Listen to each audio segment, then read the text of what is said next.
krimen ang pagiging maganda? Oh. Nasaan na? Wala, tulog na. One time, big time lang pala. Di naman ako na-inform. 1, 2, 3. Kung krimen!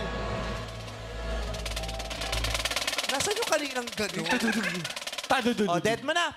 Kung krimen ang pagiging maganda, kailan kalalaya? Ay. Maraming salamat sa katanungan.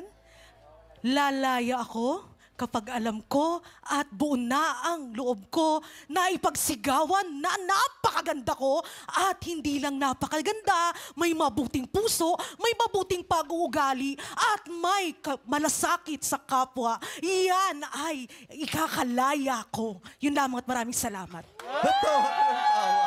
Bakit? Wala lang. Ang galing niya magpaligoy-ligoy, pang-pageant talaga eh. Oo, marami kasi iskinita sa barangay nila. Oo, lahat yung dinadaanan niya. Lahat na iskinita, kaya nagligoy-ligoy siya. Pero mahusay. Palakpakan natin si Ekang Comboy ng Barangay Nagkaisang Nayon, Quezon City.